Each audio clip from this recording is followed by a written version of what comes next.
Hi, this is Hebrews chapter 4, ladies' Bible class. Glad you're joining us.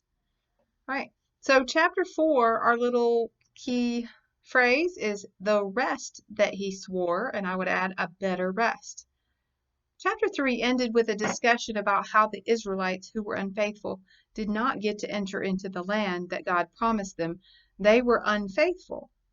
And because of this heart of unfaithfulness, it led to them their disobedience of not taking the promised land. The Hebrew writer now begins in verse 1 of chapter 4 with an exhortation to be faithful to the gospel, to accept this promise of rest that still remains. He says that we should have faith in the words being preached to us, lest this same unfaithfulness leads us to not obey in the same way that those Old Testament people did not obey. In verses 3 through 9, the author uses quotes from the Old Testament to prove there is a rest promised us. Verses 3 through 4 establish that there is a rest. God had already entered that rest after the creation. He worked for 6 days creating, and then he rested. It is this rest that the writer is referring to. It is this rest that we must strive to enter. This is not the rest of entering into the physical promised land. Verse 7 quotes that King David wrote in Psalm 95, verses 7 and 8, that there still remains a rest for us. David wrote this after the Israelites entered into the promised land. He concludes in verse 9, David must be referring to a different rest. For the rest of the chapter, the writer begins to explain why we should strive to enter this rest. First of all, in verse 10, we are told that one who enters his rest has ceased from his work. Recall in Genesis where God placed upon Adam the work of tending to the creation, and Eve was to be his helper.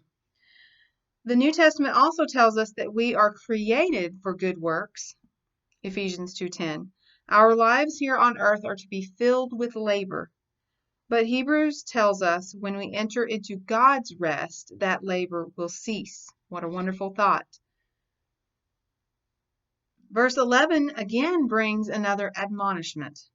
We should be diligent to work hard to enter into God's rest. We should not be like those that died in the wilderness. Remember, their unfaithful heart led to disobedience. So they were unfaithful and disobedient. We do not want to be like that. Verse 12 reminds us that the disobedient cannot escape. The word of God is powerful and can see right into our heart.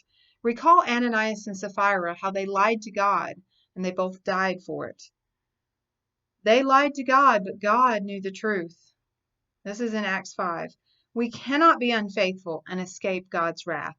But if we are faithful and obedient, we will be blessed with the inheritance of the King of Kings and Lord of Lords. Isn't that a wonderful thought? The remainder of the chapter is a reminder of the wonderful high priest that we have. Remember this continuing theme of talking about Jesus as our high priest. And remember that it's unique to Hebrews. He has already obtained that rest. He has passed through the heavens, verse 14.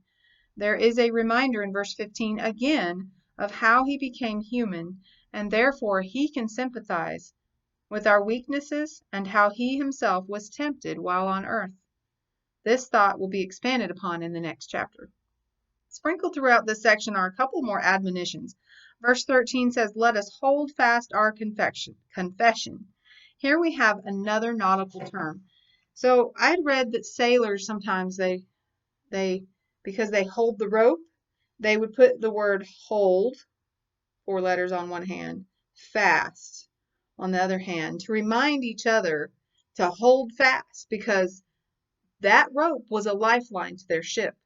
If they let go of that rope, they were washed out to sea. Okay.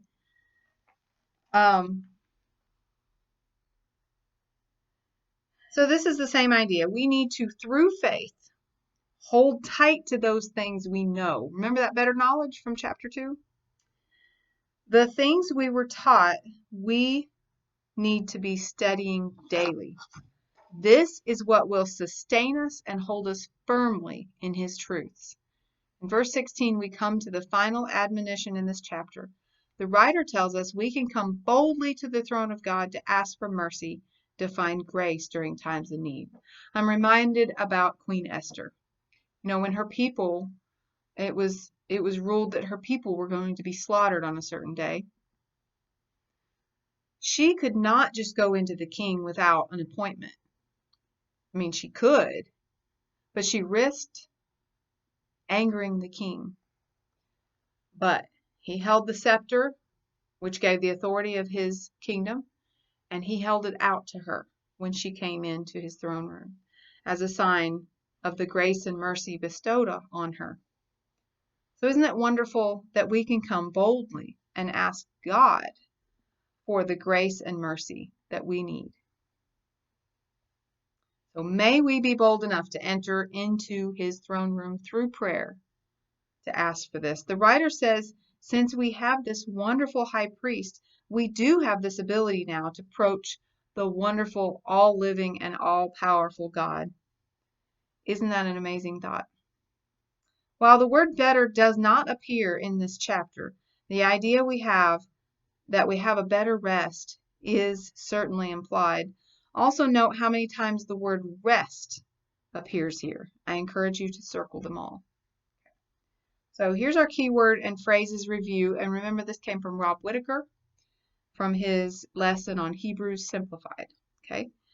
So the whole key phrase for the entire book is we've got something better. Chapter 1, no one better than the Son and better person. Chapter 2, don't neglect what you knew. And I add better knowledge. Chapter 3, faithfulness is the key. Better than Moses. Remember, Jesus is a better person, better than the angels from chapter 1, angels and prophets. And there in chapter 3, he's better than Moses. Okay. And chapter 4, the rest that he swore, and I add better rest. Okay.